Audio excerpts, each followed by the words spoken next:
اللہ تعالیٰ نے انسان کے ساتھ آزمائشیں رکھی ہیں.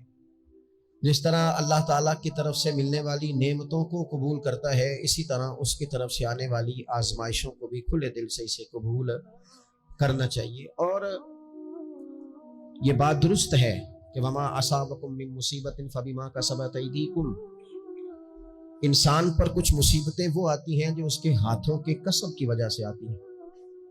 بہت ساری قوموں پر عذاب اس لیے آئے کہ انہوں نے بعض گناہ کیے تھے، لیکن یہ یاد رکھیے گا کہ عذاب ہمیشہ گناہوں کی وجہ سے نہیں آتے، تکلیفیں ہمیشہ گناہوں کی وجہ سے نہیں آتی. انسان دکھوں میں، مشکلات میں صرف اپنی غلطیوں کی وجہ سے نہیں الجھتا، بلکہ نبی پاک علیہ الصلوۃ والسلام نے فرمایا ہے اللہ تعالیٰ کسی بندے کو کوئی درجہ دینا چاہتا ہے، اس کے اعمال اس طرح کے نہیں ہوتے کہ اسے درجہ دیا جائے، اللہ اسے کسی مشکل میں ڈال کے اس کے درجے کو بلند فرما دیتا ہے. بلندی درجات کے لیے، قرب الہی کے لیے، اللہ تبارک و تعالیٰ کی بارگاہ کی معرفت کے لیے بھی مصائب آتے ہیں. آپ دیکھیے نا، نبی پاک صلی اللہ تعالیٰ علیہ وسلم نے فرمایا سب سے زیادہ تکلیفیں انبیاء پہ آتی ہیں، اور فرمایا میں اللہ کا محبوب ہوں، انبیاء کا سردار ہوں، میرے اوپر سب سے زیادہ تکلیفیں آئی ہیں، آزمائشیں آ جاتی ہیں. اور رب فرماتا ہے وَلَنَبْلُوَنَّكُمْ بِشَيْءٍ مِّنَ الْخَوْفِ وَالْجُوعِ، ہم ضرور تمہیں آزمائیں گے کچھ خوف کے ساتھ، کچھ بھوک کے ساتھ. وَنَقْصٍ مِّنَ الْأَمْوَالِ وَالْأَنفُسِ وَالثَّمَرَاتِ، ضرور تمہیں آزمائیں گے پھلوں کی اور جانوں کی کمی کے ساتھ. اگر تم اس میں ثابت قدم رہے، شکوے نہ کیے، اپنے رب کی رضا پہ تم راضی رہے، تو وَبَشِّرِ الصَّابِرِينَ، اے محبوب پھر جو میری رضا پہ صبر کریں انہیں میری جنت کی خوشخبری بھی عطا فرما دے. ہم تمہیں ضرور آزمائیں گے، خوف بھی، بھوک بھی، مالوں اور جانوں کی کمی بھی. مومن کی یہ شان ہوتی ہے کہ وہ کسی بھی موقع پر اپنے رب سے شکوہ نہیں کرتا، کسی بھی حال میں اپنے رب کی شکایت نہیں کرتا. نبی کریم علیہ الصلوۃ والسلام نے فرمایا اگر اللہ تعالیٰ کسی بندے کو بیمار کرے اور پھر اس بیماری پر وہ صبر کرے اور آنے والوں سے رب کا شکوہ نہ کرے، تو فرمایا اللہ تعالیٰ نے جو گوشت اسے دیا ہوتا ہے اس سے بہتر گوشت اللہ اسے عطا کر دیتا ہے. اگر اللہ تعالیٰ کی حکمت غالب ہو اور تقاضا اس بیماری میں اس بندے کے انتقال کے کر جانے کا ہو، تو فرمایا پھر اللہ تعالیٰ اسے شہادت کا درجہ عطا فرما دیتا ہے. آزمائشیں آ جاتی ہیں، انسان پر مصائب آ جاتے ہیں، دکھ آ جاتے ہیں، تکلیفوں کا سامنا بندے کو کرنا پڑ جاتا ہے. اب یہ کہ اس میں اپنے دل کو، اپنی روح کو قرار دیا جائے، اپنے آپ کو اللہ کی رضا پہ کھڑا کیا جائے اور ان حوادث کا مقابلہ کیا جائے، ان چیزوں کو دیکھا جائے اور یہ غور کیا جائے کہ میرا رب اگر اسی بات میں راضی ہے تو یقیناً اس میں اللہ کی کوئی خاص حکمت ہوگی. قحط حضرت عمر کے زمانے میں بھی آ گیا تھا، بڑی مشکلات کا سامنا کرنا پڑا. تو ان مصائب میں انسان کو تھوڑا سا پہلے تو ہمت کرنی ہے، پھر اس میں کرنے کا جو کام ہے وہ یہ ہے کہ سب سے پہلا کام تو یہ ہے کہ اپنے رب کی بارگاہ میں کھل کے دعا مانگی جائے، اللہ تبارک و تعالیٰ کے حضور التجائیں کی جائیں، دعائیں کی جائیں، رب کریم کو منایا جائے. حضرت عمر فاروق رضی اللہ تعالیٰ عنہ کے زمانے میں جب قحط آیا تھا تو حضرت عمر نبی پاک علیہ السلام کے چچا کو حضرت عباس رضی اللہ تعالیٰ عنہ کو لے کے میدان میں نکلے تھے، اور کیا خوبصورت لفظ انہوں نے ترتیب دیے تھے. عرض کرتے تھے مالک پہلے ہم تیری بارگاہ میں محبوب پاک کو لے کے آیا کرتے تھے، آج محبوب نے ظاہری وصال کیا ہے تو تیرے محبوب کے چچا کو لے کے آئے، تو اے اللہ تو مہربانی فرما اپنے محبوب کے چچا کا صدقہ ہمیں بارش عطا فرما. تو بس حضرت عمر نے وہ دعا مانگی، حضرت عباس کو وسیلہ بنایا تو اللہ نے بارش عطا فرما دی. اچھا پھر یہ دونوں چیزیں ہمیں حدیث صحیح میں ملتی ہیں. ایک نوجوان نے، ایک شخص نے آ کے حضور کی بارگاہ میں عرض کی یا رسول اللہ بارش نہیں ہوتی، دعا کر دیں. تو نبی پاک نے ہاتھ اٹھائے دعا کے لیے، اتنے ہاتھ بلند کیے کہ بغلوں کی سفیدی نظر آنے لگی. وہ کہتے ہیں ابھی محبوب کے دستے مبارک پوری طرح چہرے پر پھرے نہیں تھے کہ اللہ نے بارش عطا کر دی. پھر پورا ہفتہ بارش ہوتی رہی تو لوگوں کو اب بارش کی کثرت کی وجہ سے بعض مسائل بننے لگے، تو وہ پھر حاضر ہوئے. عرض کی یا رسول اللہ دعا فرما دیں، اب تو کچھ مشکلات بڑھنے لگی ہے. تو حضور نے پھر ہاتھ اٹھائے کہ اے اللہ اپنا فضل نصیب فرما، مہربانی فرما. کبھی بارش کی ضرورت ہوتی ہے اور کبھی بارشوں کا کثرت سے ہونا وہ تکلیف کا باعث ہو جاتا ہے بعض جگہوں پر، تو کہتے ہیں پھر حضور نے دعا فرمائی، ابھی چہرے پہ ہاتھ نہیں پھیرے تھے کہ مدینہ منورہ میں بارش ختم ہو گئی۔ تو سب سے پہلا اور ضروری کام ہمارا آج مزاج بن گیا ہے کہ ہم تبصرے کرتے ہیں، سیاست کرتے ہیں، اس پر بیٹھ کر اب ایک اور دور آ گیا ہے، ویڈیو بناتے ہیں، موبائل چلاتے ہیں، جو کہ بہت بڑا امتحان ہے ہمارے لیے کہ صرف 20 منٹ موبائل کو ہاتھ نہ لگائیں، بہت بڑا امتحان ہے۔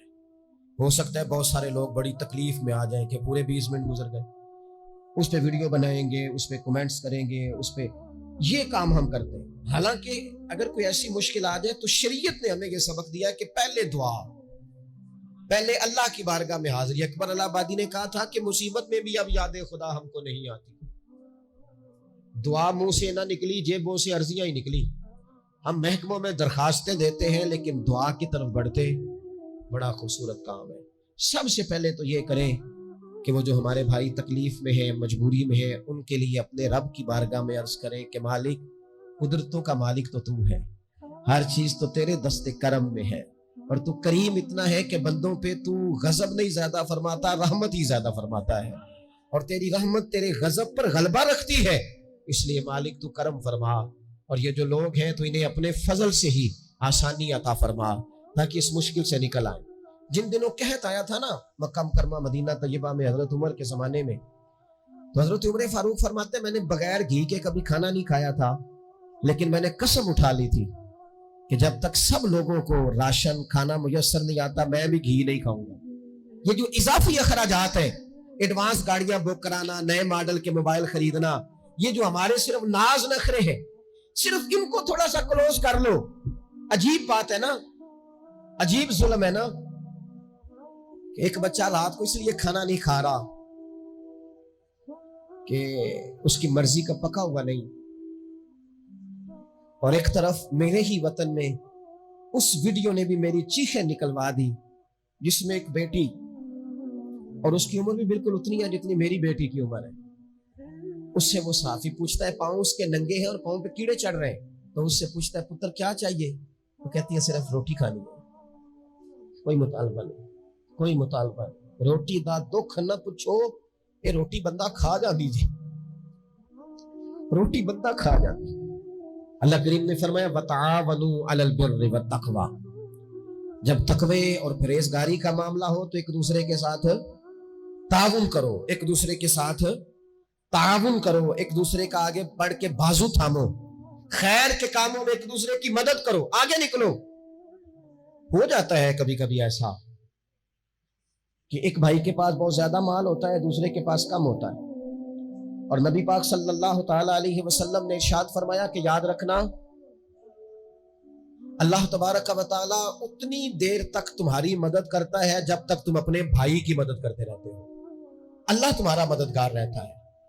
اور یہ جو مسلمان ہوتے ہیں، مومن، کلمہ پڑھنے والے، ان کے بارے میں میرے نبی پاک علیہ الصلوۃ والسلام نے فرمایا کہ یہ ایک جسم کی مانند ہے، ایک جسم کی طرح ہے۔ مومن ایک جسم کی طرح ہے، جس طرح یہ پورا جسم ہوتا ہے۔ اور حضور نے مثال دے کے بات سمجھائی، فرمایا جسم کا ایک حصہ تکلیف میں ہونا تو سارا جسم اس کا کرب محسوس کرتا ہے، یعنی درد صرف دانت میں ہے لیکن روٹی کھانے کو دل نہیں کرتا، کسی سے بات کرنے کو دل نہیں کرتا، اٹھ کے باہر جانے کو طبیعت نہیں چاہتی، پورا وجود اس کا کرب، اس کی تکلیف محسوس کرتا ہے۔ فرمایا جس طرح ایک جسم کے ایک حصے کو تکلیف ہو، آپ مجھے بتائیے نا، آپ کے دانت میں تکلیف ہے تو کیا کبھی آپ کے دماغ نے کہا ہے کہ ڈاکٹر کے پاس نہیں جانا؟ پیروں نے کہا ہے میں نے نہیں چل کے جانا، یہ تو مسئلہ صرف اور صرف دانت کا ہے، دانت جانے، اس کا کام جانے؟ ایسا ہوتا نہیں۔ دانت میں تکلیف ہوتی ہے تو ذہن منصوبہ بندی کرتا ہے، وہ کہتا ہے یار یہ پتہ کرو دانت کا ڈاکٹر کہاں بیٹھتا ہے، پھر آپ کی زبان ہلتی ہے، معلومات کرتی ہے، پھر آپ کے پیر چل کے وہاں جاتے، اور پھر آپ اپنے دل سے ما فی ضمیر وہاں بیان کرتے، پھر آپ اپنا کمایا ہوا سرمایہ خرچ کرتے ہیں۔ بھئی ایک دانت کو تکلیف ہے تو رہنے دو، سارے جسم کو کام میں کیوں لگایا ہے؟ تو معنی یہ ہے کہ جب جسم کا ایک حصہ تکلیف میں ہو، باقی سارے سپورٹ کرتے ہیں تاکہ وہ ٹھیک ہو جائے۔ حضور نے فرمایا میرے سارے مومن ایک جسم کی طرح، سارے مکے سے ہجرت کر کے مدینے آئے، گھر بار پیچھے رہ گئے، جائیدادیں پیچھے رہ گئی، کاروبار پیچھے رہ گئے، حضور نے فرمایا تم بھائی ہو، لیکن وہ صحابہ تھے نا, انہوں نے بھائی بھائی اپنے آپ کو صرف تقریروں میں نہیں سمجھا تھا, انہوں نے اپنے آپ کو بھائی بھائی صرف محفلوں کے نعروں میں نہیں سمجھا تھا, انہوں نے اپنے آپ کو بھائی بھائی صرف ادیب شاعر کی شاعری میں نہیں سمجھا تھا, وہ من سے ان کی آوازیں آتی تھی, ہم سچ مچ کے بھائی ہیں. انہوں نے طے کر لیا تھا کہ ہم بھائی ہیں. لہذا جب حضور نے کہا نا آپ تمہارے بھائی وہاں سے ہجرت کر کے آئے ہیں تو ان کی مدد کرو, تو پھر انہوں نے صحیح والا بھائی سمجھا, دھاگا رکھ کے اپنا گھر تقسیم کر کے آدھا اپنے بھائی کو دیا, کاروبار بانٹ کے اپنے بھائی کو دیا. جس کے پاس 4 اونٹ تھے اس نے 2 اپنے بھائی کو دے دیے. چلتے کاروباروں میں بھائیوں کو شریک بنا لیا. انہوں نے انہیں اس طرح کر کے رکھا کہ پھر وہ جو مہاجر تھے وہ مہاجر رہے ہی نہیں. انہیں یوں لگا کہ ہم تو ایک گھر سے اپنے دوسرے گھر میں شفٹ ہوئے, انہیں کسی جگہ بھی کوئی تکلیف نہیں آئی. لیکن امیر آدمی غریب کو بھائی سمجھنے کو تیار ہے ہوتا نہیں, تگڑا بندہ چھوٹے کے قریب جانے کے لیے راضی ہوتا نہیں. جب تک وہ خاص ذہن نہ بنے جو ذہن ہمیں رسول پاک صلی اللہ علیہ وسلم نے عطا کیا, اتنی دیر تک انسان اس مقام تک پہنچ نہیں سکتا جہاں وہ اپنے بھائی کے لیے خیر کا معاملہ کرے. تو ایک تو یہ کہ ہمیں آگے بڑھنا چاہیے, ان لوگوں کو اپنا بھائی جاننا چاہیے. چوتھی بات, اسلام کے اندر نا ہر ذی روح کے ساتھ نیکی کرنے کا اجر ہے, ہر تر جگر والے کے ساتھ نیکی کرنے کا ثواب ہے. اسلام کے اندر جو تر جگر رکھتا ہے, جس کے وجود میں روح ہے, اس سے نیکی کریں اجر ملے گا. صحیح حدیث میں موجود ہے نا, اور میرا خیال ہے آپ سب کو وہ حدیث آتی ہے کہ نبی پاک علیہ السلام نے فرمایا کہ ساری زندگی گناہ کرنے والی عورت نے کتے کو پانی پلایا تھا تو رب نے بخشش فرما دی. کتا حلال جانور بھی نہیں, کتے کو پانی پلایا, ساری زندگی کے گناہ تھے, اللہ نے معاف کر دیا.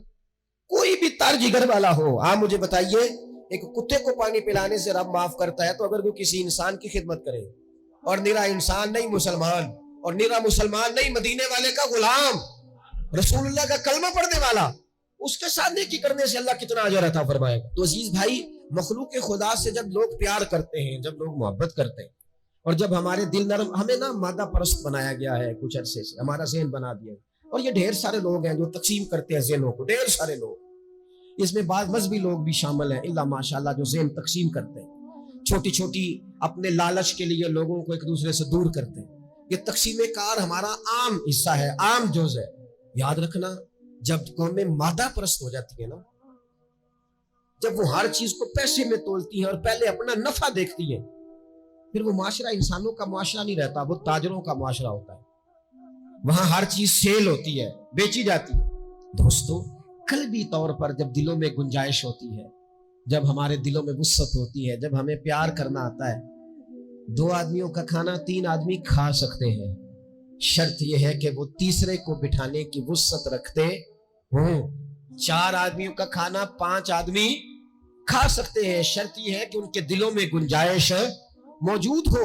یاد رکھنا, ایک چھت کے نیچے ایک ہی گھر کے اندر 4-5 خاندان گزارا کر سکتے ہیں, شرط یہ ہے کہ ان کے دلوں میں گنجائش موجود ہو.